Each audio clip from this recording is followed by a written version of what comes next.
Welcome to our boldly going nowhere everyday Dharma talk.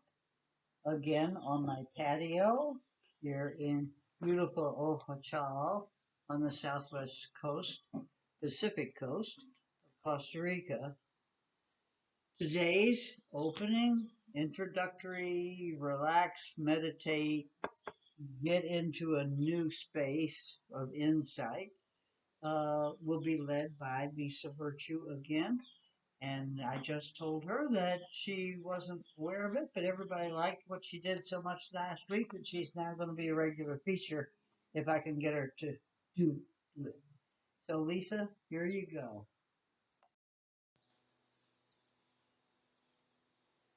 Hello, everybody. I'm Lisa, and today I'm going to be leading you in another mindful practice. We're going to have a bit of mindfulness with a bit of movement and sound and meditation as well. It's very simple. You can do it seated, no problem. But we'll begin by closing our eyes and coming into the center of our being. Bring your awareness to your breath, just observing it. And as you do bring that attention to it, you might find naturally it starts to change.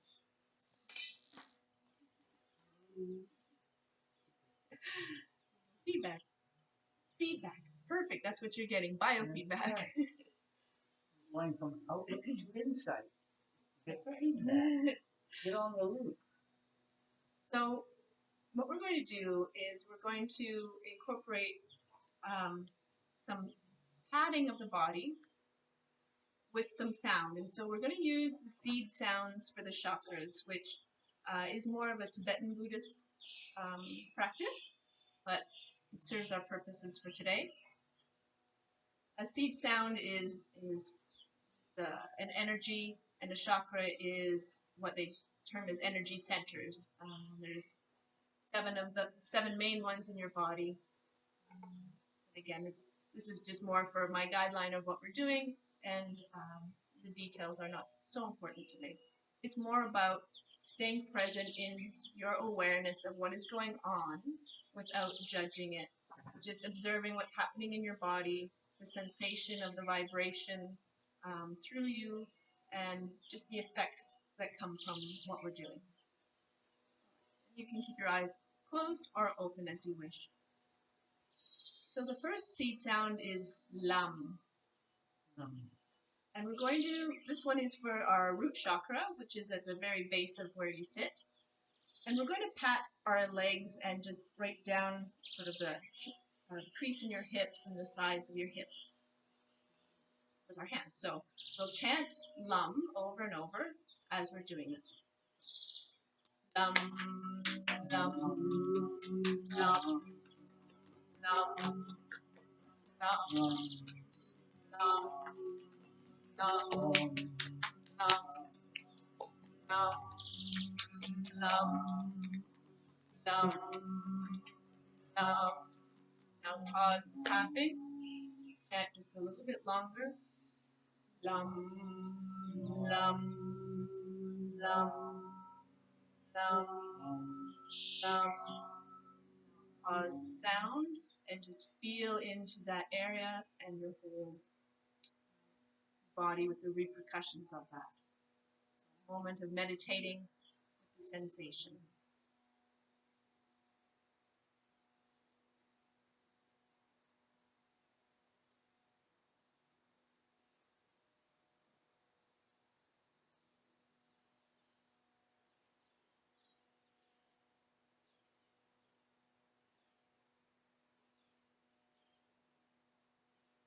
Now we're going to move up to the second chakra, which is the lower abdomen, below the belly button. So you pat all the way around your lower back, the sides, and the front. And this will sit, is vam. Bum, bum, bum, bum, bum, bum, bum, bum, bum, bum, bum, bum. Pause the motion. Bum, bum, bum, bum. Pause the sound.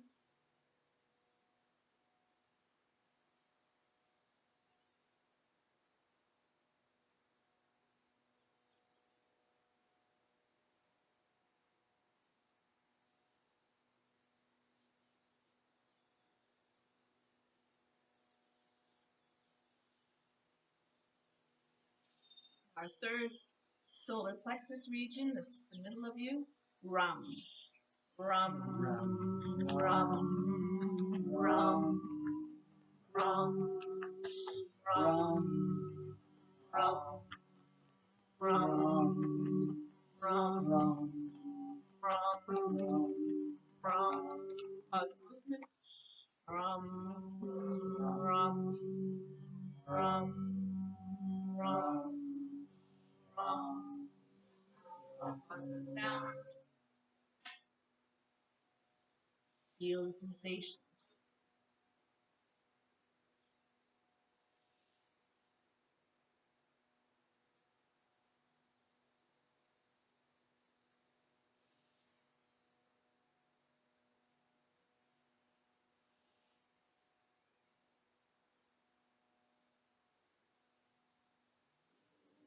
Now the chest.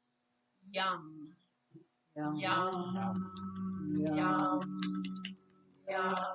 Pat your own back. Yum, yum, yum, yum, yum, yum, yum, yum, yum.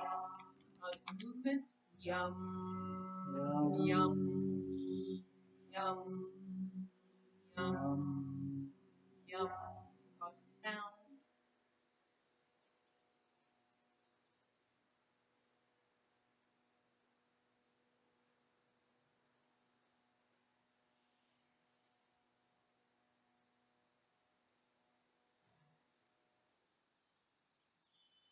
Now into the throat and the mouth and jaw.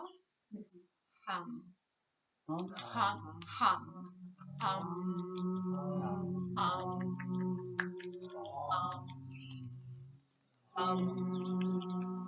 hum, hum, hum, hum, hum, hum. Hum, hum, hum. Pause the sound.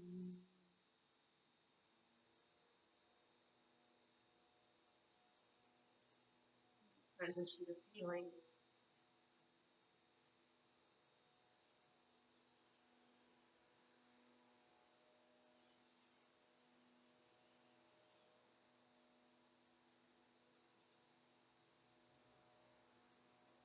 Now it's the third eye, the forehead, and around that band. You can even tap your eyes and your sinuses.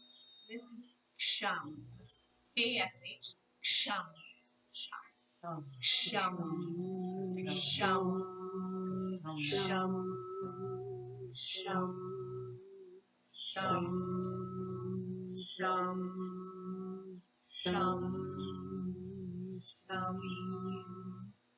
Shum, shum, shum, shum,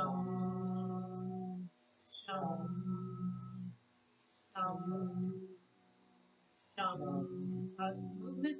Shum, shum, shum, shum. Pause the sound.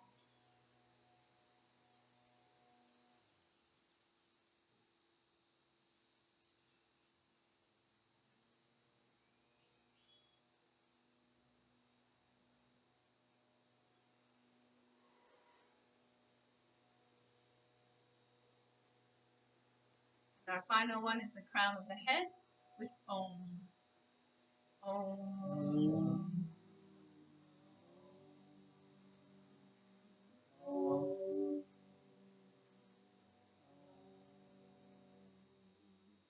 Om. Om.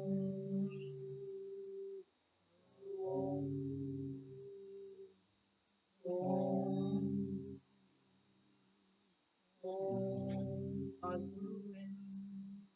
Hold. Hold. Hold. Sound.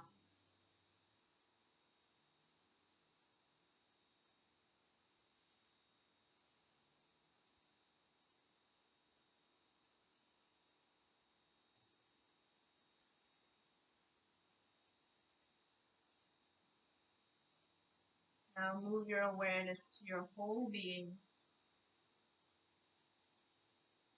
feeling what's possibly enlivened, yet present and focused state.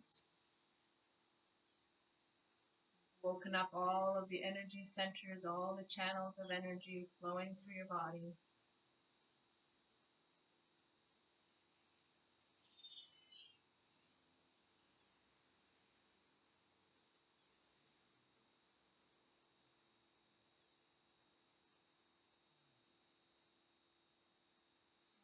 Back into the breath, being present with and aware, your natural breath.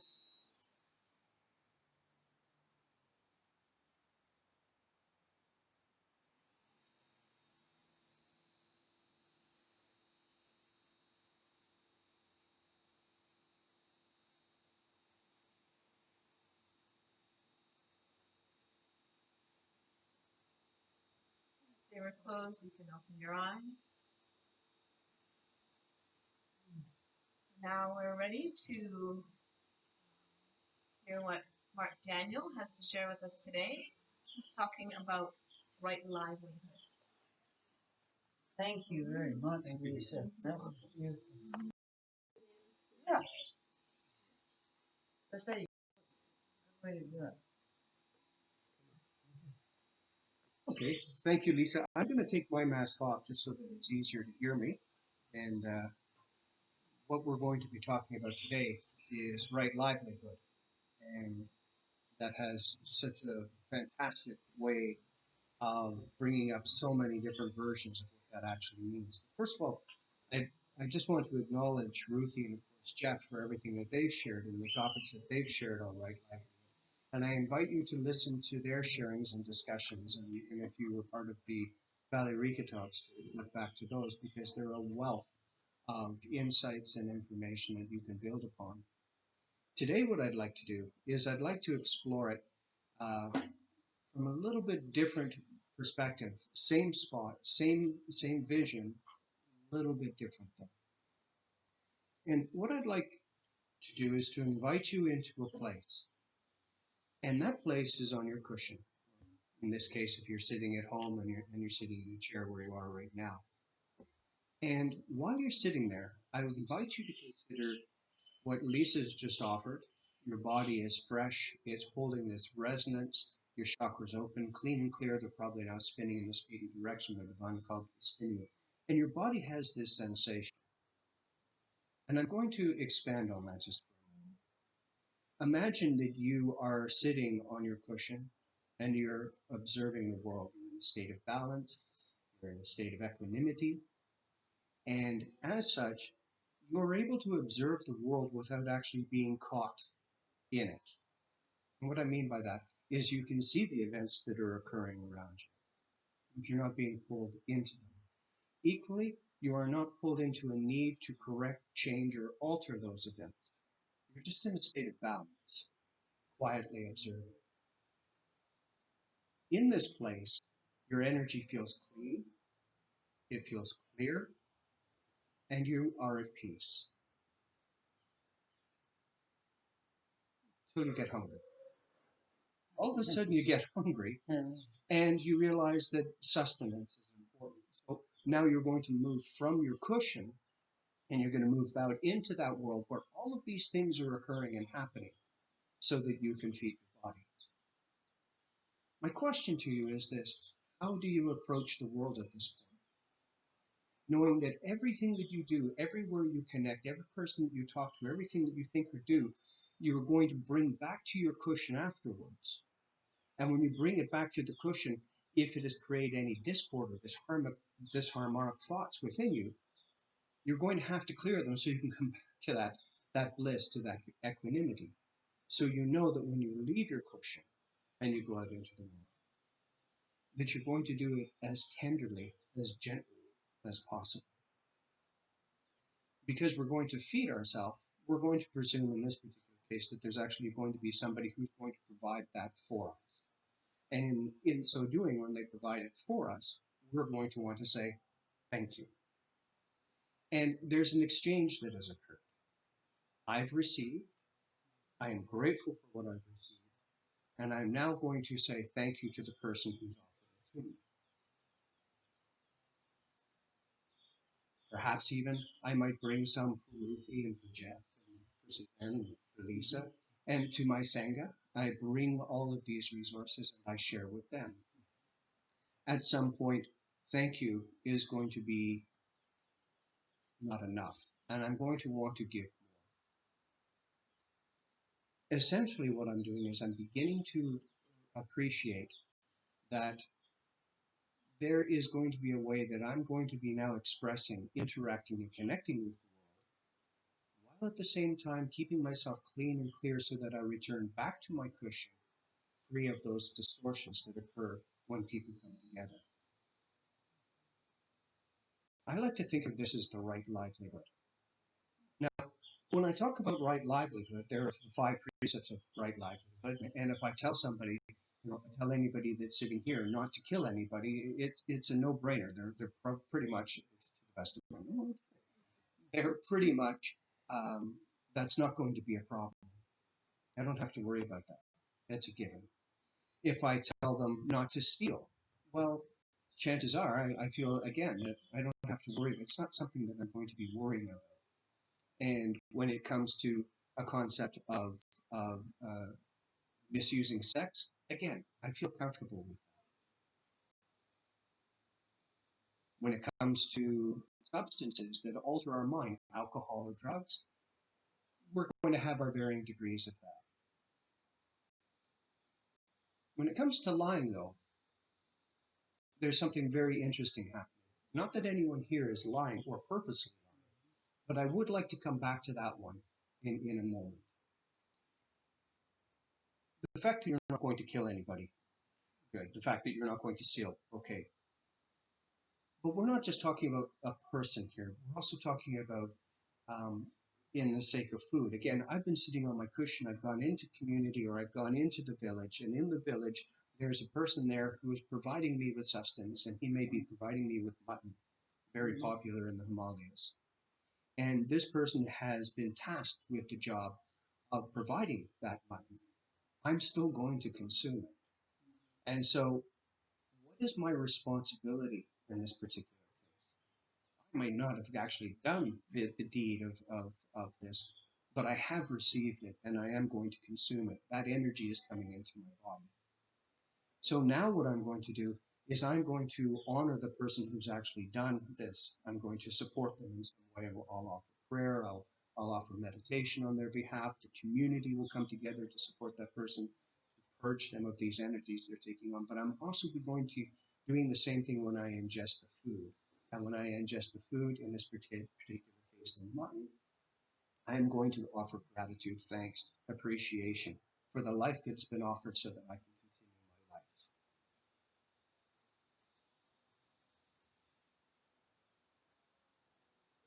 When it comes to taking something that isn't mine,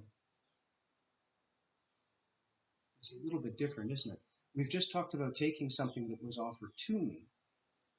But if I'm going to take something that isn't mine, I know that it's not going to bring me a sense of happiness. It might fulfill a moment, but I know that I'm going to have to deal with it on some level. Especially when I come back to my community, into my Sangha, and I say, look what I have, and somebody says, where did you get that from? And I say, I took it with their permission. I've now lost something in my community. They're seeing me differently. They don't understand why I've done it. But they question my choice.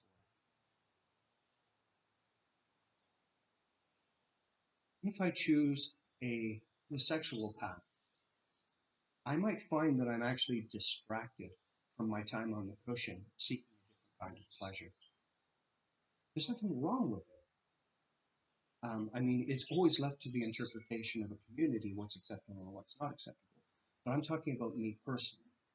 When I return to my cushion, how does it affect me? Where are my thoughts? Am I lost, caught in the moment in a sensation? Am I distracted and removed from my ability to come back to my equanimity, to my balance because of it? Or am I at peace? We all know we've had moments where things didn't quite turn out the way we planned to, and that energy through those intimate moments carry with us, if not just for a few moments, they might carry with us for a few years. And this is something that I will need to transmute on the cushion. I'm pretty confident that when I talk to anybody who's had a very, very difficult work week, it's Friday night, they're having a nice meal, and they look at me and they're having a glass of wine, they say, don't say anything. It's understandable. Yes, There are times when that's fitting. yeah.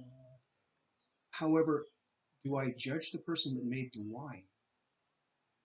This person is going out making something which is going to be altering the minds of others.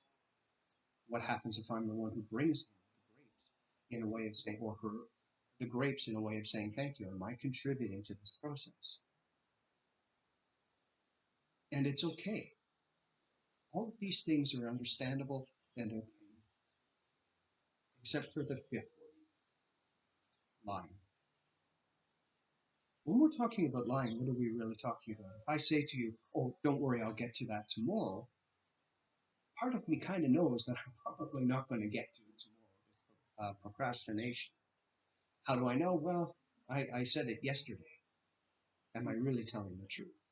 If I really created a massive offense by doing this, and the chances are, if it's light and insignificant, probably not. If um, if Lisa was to put on an outfit that may not necessarily be flattering, I will be very, very careful how I choose my words to let her know that perhaps it's not the best look for her today. Am I telling the truth? Yes, but I'm also going to bend it a little bit too, because, well, let's face it, I don't want to upset her, and I don't want to be upset either, or have her upset with me. But where lying comes in is where it affects every single one of the four before it. Where am I untrue to myself? Where am I going to be unfaithful to myself? I'm okay with alcohol. But if I'm going to consider myself a pristine and sacred vessel, uh, free of impurities, I might be lying to myself a bit, because I do know, as many of us may have experienced, that the morning after you're not so clean and clear, foggy as more. How can I be my optimum level when I'm sitting on my cushion, when I'm so obviously distracted from the experience? And this is where the lying can now actually move into something that's called truth. We're going to shift it into truth. I'm okay with everything.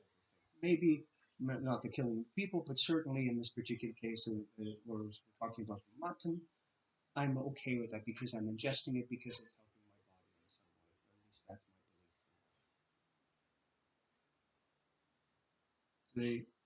The truth is what has me sitting on the cushion, moving into my bliss, moving into my quiet mind, my observing mind, the ability to see the world around me, not being pulled into or not being feeling or not feeling the need to go into that world and create change. Because I'm in a state of equanimity. I'm okay pretty much with everything that I'm seeing, and I'm at peace. I'm uncluttered, free of distractions and discomfort in my body. If all of these things feel accurate and true to you, then what is right livelihood? Well, let's take a look at the word right. The real word is sama. And as Ruthie's pointed out many times, it doesn't necessarily mean right. It's just where somebody translated it from Pali or from Sanskrit into the English language. It really kind of means correct. What What if we just said that it was the way that we do things, a pattern, a behavioral pattern? And we just call it behavioral instead of life. This is our behavior. And then we looked at the word livelihood. Well, it's an interesting word, but let's reduce it down again, and let's just call it sustaining oneself, the ability to sustain myself here in this world. And so what right livelihood is really about is the ability to have these behaviors in myself so that I can sustain myself here in this world. If I need a job, what are the jobs that I would take? Well, if I know the 5 precepts and I understand them, and I recognize that I'm ultimately going to be back at my cushion seeking some form of peace or contentment, and knowing that I'll have to do a clearing process to do that, to get back to that equanimity, to that bliss, what jobs would I take? What are the ones that are really going to cloud my psyche, my spirit? Well, weapons manufacturing. Um, Was it my bullet that killed that man? exactly. Uh, Again, we talked about the butcher, the selling of flesh, um, about I'm not sure of the right way to phrase this, but I'll just call it the selling of people, of humans. And again, just like the alcohol, where is the line? Where am I telling myself the truth about what I'm actually doing? And where am I actually engaging in an act that might not be in the highest? The last thing about the line that I'd like to touch on is it's subjective. The reason it's subjective is if I find myself in a situation where I have no other choice but to do that, how do I answer that question? When does it become acceptable? And where do my values, again, we talked about right being behavioral, where do my behaviors prevent me from doing something that I feel that is against my better good, alone the rest of the world? Where do I find my ability to sit on my cushion in peace, uncluttered by my thoughts and my actions?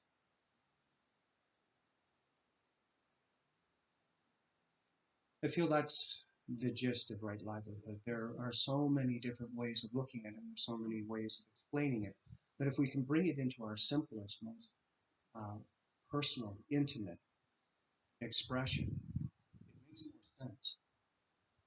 We're able to see ourselves and the world around us in a very different but personal way.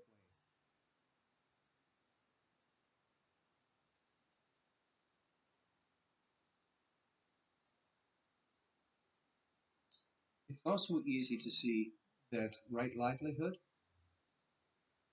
as in all the paths, is deeply intertwined with all the others.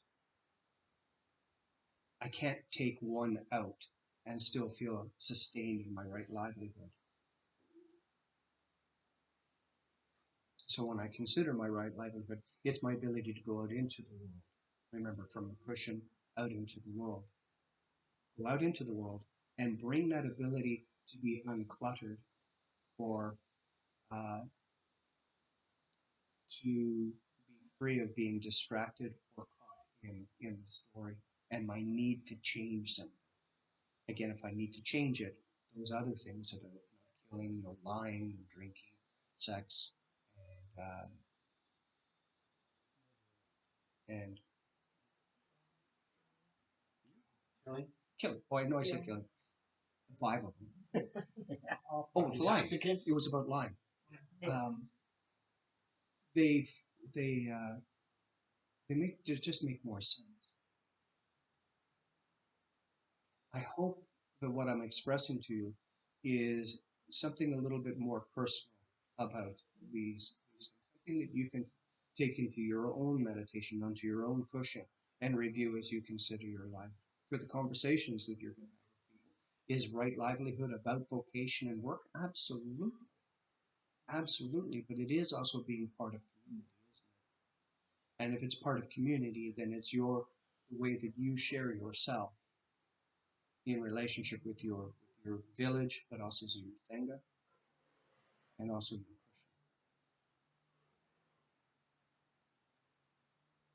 Krishna. So I'd like to open the floor a little bit. I know Ruthie, you Jump in. always jump in. I thank you. That was a very interesting perspective, good way of looking at it. I heard a statement the other day, um, which is that as we become aware, things click and we have a clarity of mind that we see things. And in that act of seeing, we are self-liberating ourselves, our own suffering. Mm-hmm. So, for example, you mentioned weapons. Let's say your family sells firearms. They're gun salesmen. And you go into the family business. You love your family, and they're honorable people as far as you know. They don't lie or steal or cheat or any of those things, particularly. But you have a moment of conscience, a moment of clarity, because you took the earlier step and you said, I have an intention to let go of things that are violent, that harm people. And I have only goodwill towards people. I don't want to hurt them. And so all of a sudden I say, what am I doing? Am I really comfortable in this particular occupation?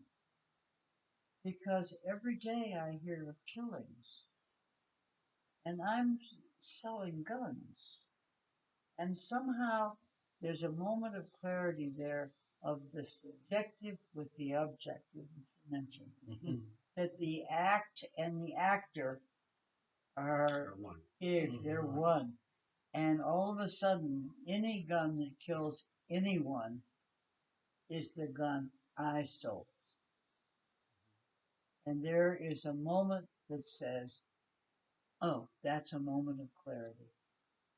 And at that point, you have a decision to make. You can actually change occupations, and people do it all the time. But that's just an example of taking a clear look, as you were talking about, take a clear look on your cushion. At what am I doing? I spend 1/3 of my life working. And is it really productive? Is it really beneficial? Is it making me happy? Is it doing service? Yeah. So I kind of. Well, yeah, and to your point, one of the things that is discussed is do no harm. That Yeah, we do no see harm. that we see that a lot in a lot of the teachings.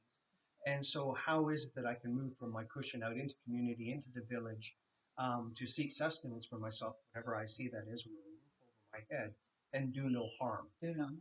Well, what if you employ me and I am keeping books and I steal a little bit? How much? Nobody will notice. Nobody will notice. It doesn't really matter. I've done harm. And so all of a sudden I had this moment of clarity that, we have a working relationship, which is actually quite intimate. When you're working with somebody, you have to be tuned into it. And now I've violated my own oath or with it. All those things. I would like for you, if we have time, Jeff will be the timekeeper, to talk a little bit more about your being a fire keeper with the Indian tribes and how that relates to the clarification that Lisa was doing with the body, and that when you sit on the cushion and you meditate, you go to that clarity of mind, and then you have ceremonies, and maybe that affects livelihoods. That people come out of absolutely. them. So can you Yeah. address that a little bit? That's Sure. yeah. Have we got enough time? Good. Yeah, good. So what Ruthie's talking about is the relationship between sacred acts, and in this case, the gift of one of the gifts that I've received is the ability to act as firekeeper. One of the gifts that I've received is the ability to be a firekeeper for the First Nation First Nations in Canada, and it's something that I take to heart uh, in ways that is unimaginable. And if we're going to talk about right livelihood in that regard, there is a process that I go through all of the ceremonies that I end up doing, whether I'm doing for firekeeper or whether doing any of the teachings or any of the ceremonies that I perform. That is that my vessel, this body, is as clean as possible, which is why that you find in a lot of Native communities, what we call First Nation in Canada, the Native communities um, are very much clean from the standpoint no alcohol and no drugs. In fact, many people that walk their, many people move into their red path or the red road, and that is one of the first things that they learn is to abstain from that because it clouds the mind, it clouds the body, and when the function, when the internal organs are operating properly, it's very hard to stay clear and focused. Then you're going to go into a sweat lodge, or you're going to go into some form of ceremony, even on the drum or in a vision quest. Your body is now affecting all those that you're in ceremony with. And so if I decided to show up to an event hungover, I've let down everybody in that community in their sangha. Because I am no longer at my peak performance, but also my energy is to such a thing that I am not in touch with Mother Earth or Father Sky or the four directions. And I'm now, that energy is now creating a draw on other people so that they have to support me. And this becomes even more so when it was my role to actually support them. And so there's a series of processes, smudging, sacred songs. There's something about singing as one of the sacred songs and singing it 4 times or 6 times. The verse is relatively the same. That you imbue the body, as Lisa was doing before, tapping and imbuing that body with that energy, so that you are clear of mind, clear of heart, clear of purpose, and in such a way that you are able to be of support for another, if only to come together in group. It becomes even more so when you're going to take on some of the more specific roles, like firekeeper. You want to ensure that you are at your optimum best, because you are going to be experiencing some of the effects that other people are going through. And this is that time when we're talking about at the cushion, where you are not influenced by the things that are occurring around you. You're the observer, yes. And you do not need to jump in and fix anything. Yet your calm presence allows it to come to a completion that is in the best for all. And so how do you do that? How do you get involved in something, do something, and not be involved in the actual outcome, not be pulled into the drama? Is that? That's very interesting. Yeah. Life is. Jim, I have a question for the group, and Yeah. really for anybody that wants to weigh in. One of the with right livelihood, I'm wondering, seeing work become so important, and we spend so much time at it, and in our Western mind, we just don't want to sustain ourselves. We want to live above everything. You And want gratification in your work. you do, Well, I but think also everyone you want to live, you want to not just sustain, you want to have nice things and live in nice areas and have a nice car, and so work becomes very much it reward grows oriented. it grows into this interesting monster, Mm-hmm. and those things, and Because you can grow faster sometimes if you cheat. of course Is you that what you can. mean? Yeah. Okay. Well, I'm trying to all follow of your it. brother. So much in Buddhism talks about equanimity and balance. And Mm-hmm. so I just thought, when it comes to right vocation, I'm from people that love to work. Mm-hmm. I love to work. Mm-hmm.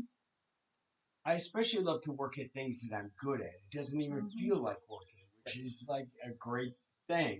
When your talents and your energy and all the things, it's not difficult. Sometimes it takes Yeah, that's what energy. you want. But how do you find? And I think this is for everybody to ask their own question. How do you find balance where you're talking about that you work to live, not that you live to work? Do both. The idea is to blend them. Living I and do working. what I love, and it provides me with the sustenance I need. Mm-hmm. And maybe I don't make as much as a guy who does something I don't want to do, Right. but it's what I want to do, so it's enough. On the other hand, I don't know what Well, my experience in the Western world is that work is close to everything. It is everything. And what I'm hearing and what you're saying is it's much more nuanced than that. There's so much more behind that there is. That's that who it's you are. beneficial. Well, So anyway, I don't know that I have huge answers except for I see the struggle and I see people struggle with it, and how do you apply what you're talking about in livelihood in a balanced way? absolutely. Can I give you Please. an example? Michael Crichton trained and went through all the years of college and postgraduate work and everything else to be a doctor. Became a doctor, and one day he said,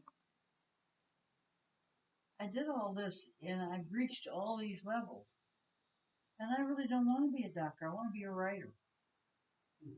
And he stopped on the spot and he wrote Jurassic Park and all kinds of other wonderful books. So it takes an act of courage when you have invested in an education, in years of practice, and everything else. If you sit on your cushion in one day and you say, my work isn't me. Mm-hmm. I'm not work. I know I'm not my work any more than I'm my body, but I know that if I have the right work, it's all of a piece. So I think people need to take inventory. Is that what I'm trying to say? Take an inventory every now and then. That's why we have cushions. So we can sit down and take inventory. Am I really comfortable with what I'm doing? You know? And so you're talking about that In there are other words, you might portions in have our to life make, where we might have to reinvent ourselves. yeah, and if you all of a sudden have a moment of self-liberation where you say, oh, the company I'm working for is putting poison in baby food. You know what? I can't do this anymore. I can't be associated here. It's going to cause a massive cataclysmic life change. Mm. But I'm quitting. I feel You there's know? a marriage between what both of you were saying, though. I feel one of the things that Jeff brought forth was how do we go out and work in the world when our premise is that you grow up, you get a job, you buy a house, you grow up, you get a job, you buy a house, you have children or not have children, but you contribute to the community in some way. And really, it's the latter part that should be first, contributing to the community in some way. Mm-hmm. We bring that to the forefront, and that is the second part of the understanding from our cushion, I found a place of peace, or I found a place of contentment within myself. And now I'm going to expand out into the world. And when I expand out into the world, that's to provide sustenance for my partner or for my family. And what ends up happening, and I feel this is where right livelihood is not being met in a lot of the Western world, but in Europe as well, because it's the focus, we put too much effort into it. Because it's the focus, we feel that we are less than if we are not ultimately the great provider. Mm-hmm. And so the more that I can provide, the better I am for family and community, and the better I am for that I am for family and community, the better I am as a person. But what we find is in that seeking to achieve that point, that people will start to bend the other precepts, the lying, you know, Yeah, the sex. because it fits into the framework, the frame that they made for their life. And in order to stay in that frame, they Yeah, might good have to punch. do things they don't want to do. So now that's what we mean by saying boldly going nowhere. Yeah. You sit down on your cushion, and it's an act of courage. It is. It's an act of courage. You have to be able to do it. Um, but I think so often many people are caught up in vocations just to please their families because their parents want them to be successful. So they go through all of this. And then suddenly, let's say they've got a really good job and it's paying big money.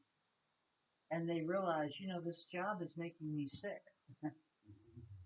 Now, on a personal level, this happened to me because I had a really, really big, important job, big, important company as editor in chief of their newspaper for the company, which was bigger than many small town newspapers, and 6 magazines that went with it. So I had a big office and a big staff and all the rest of it. And what liberated me was that I became very ill. And as I was recovering from a necessity to stop, I had to stop. I couldn't work. And I had to recover. And in that period of recovery, I realized, I really don't like that job. I I feel a sense of dread, not anxiety, because it wasn't that hard of a job to do actually, but it was very time consuming.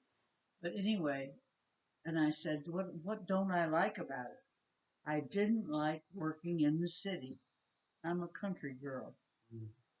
So when I came out of recovery, I had the moment of opportunity to do a 180. And I went from my vocation to my hobby as a vocation so that I could move to the country and the rest of my life I stayed poor. Well, Sorry, we're happy. I didn't Yeah. mean to yell into the We're happy. microphone, but I mean, but I kind of know whereof I speak. That's not an easy decision to make. Um, but it can be done, and there comes that moment of clarity when you say, I don't want to go. Mine was, you know what? I don't want to go back to that. I need to tell them I'm not coming back. And I had an excuse. So you may have to invent an excuse. Well, I think this is what we were talking about. It comes back to the line. If you're true to yourself. But see, you don't know you're not. At the Agreed. beginning, you don't know that you're not being true to yourself because you're being true to your parents, your culture, what have you. And then all of a sudden, you reach that point of clarity. And that's where I think the Dharma really helps people. Meditation really helps you clarify, become aware. Aware of your body, aware of your mind, And so Mark, are we timing out? Do you want to do any kind of summary? We're at 49 minutes and we should stop at 50. Do you have anything? My quick summary is that, from my perspective, what I hope to impart was that right livelihood begins from within. Once Yes, you understand it completely, it then unfolds out equally as long as you're true to yourself. absolutely. So, thank you, Mark. Thank you. And if you have love and compassion for yourself, you will really consider your livelihood and the livelihood you've taken. If you need to make changes, they can be inner changes, outer changes, or you can do just better at what you're already doing, but maybe you're not giving yourself entirely to it. Whatever your circumstance is, livelihood is pretty important. So many thanks to Mark and Lisa for a really good session. We have 10 minutes, so we're going to do a full loving kindness meditation. This is a guided meditation. For those of you who are just joining us and aren't familiar with it, you have to go through the whole routine here, which is you're going to choose 5 people. Take a moment to figure out who they are. First one is easy, it's yourself. Second one, you're going to pick one or several of people or a person that you love very much. Third, you're going to choose someone who is neutral. It's a person you are acquainted with, but you're not close to. You may know their name, and you may not know their name. They might be someone who waits on you in the store, or a neighbor someone you see walking. The fourth is someone with whom you are in conflict. This can be, if you're just starting out, pick a little conflict. Don't go for the biggies. We're not going to go to Adolf Hitler to begin with. We're going to go to somebody who just hurt your feelings last week. And fifth and last, we're going to go to everyone, every sentient being in the universe. What this loving kindness meditation does is it moves you from your narrowest and smallest space, your own ego, yourself, to those that it's natural to feel goodwill for, people we already love. We go out one step further to the people that we really, cum see, cum saw, there they are. But we actually now pay attention to them. They're not just peripheral in our vision. Then we go to where it gets tough. We go to people that we don't really like or who don't like us. And we realize the difference between unconditional love and goodwill, which is you love somebody, but you really may not want to have anything to do with them. So you go from a conditional, unconditional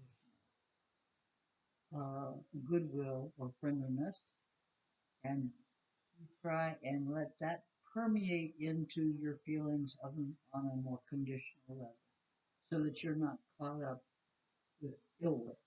So you're going to try to move away from ill will to goodwill. And last, of course, is to everyone. So find a comfortable, stable position. Close your eyes. Breathe in deeply. And when you do, say to yourself, relax. And as you let the breath go out, you say, let go. Say the sound. Take 2 more deep breaths.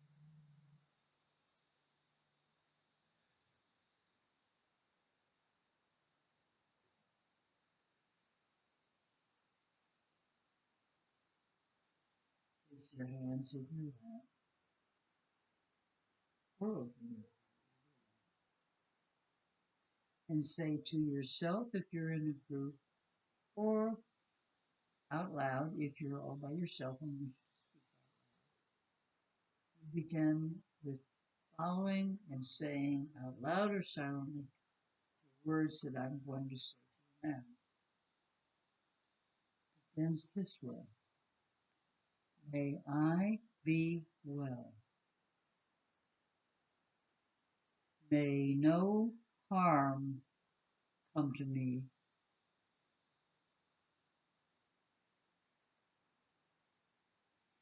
May I live with ease That word represents equanimity, balance, rather with ease, calm, and peaceful.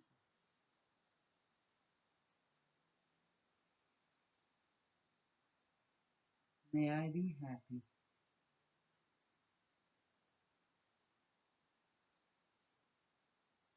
Now smiling to yourself, you smile to someone you love, or groups that you love,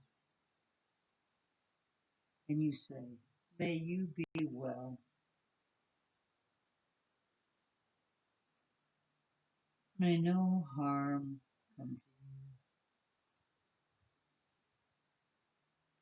you. May you live with ease, calm and peaceful.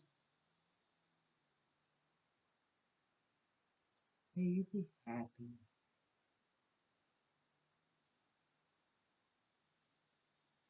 And take a moment, bring to mind, see them in your mind's eye as best you can, your neutral person. Smile at them. If you know their name, say their name. If you don't know their name, call them friends. May you be well. May no harm come to you. May you live with ease, calm and peaceful.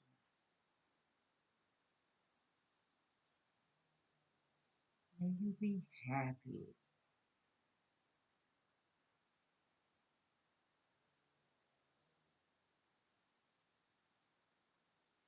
And now we turn to the person with whom we are in conflict. Take another deep breath. Relax. Let go. Bring their face to mind. Think about why you might be in conflict with them. Or just for the moment, let it go. Say their name. Say, may you be well. May no harm come to you. May you live with ease, calm and peaceful. May you be.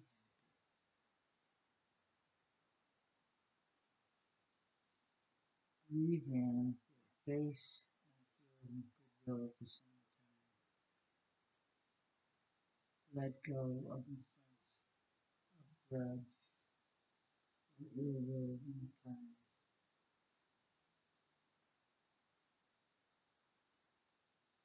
Take another deep breath or two.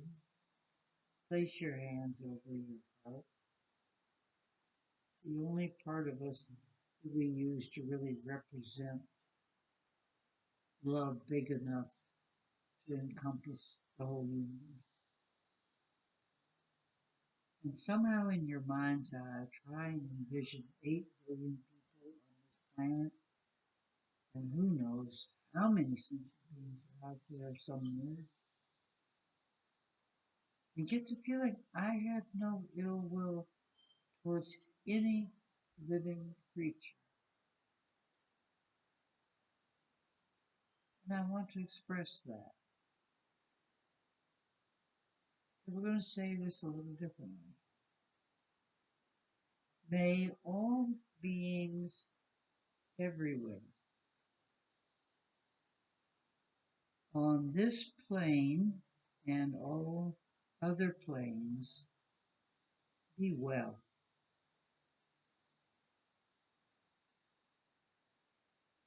May all beings everywhere be safe.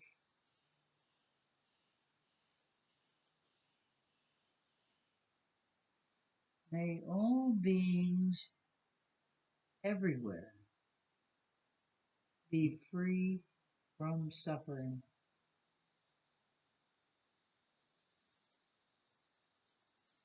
May all beings everywhere be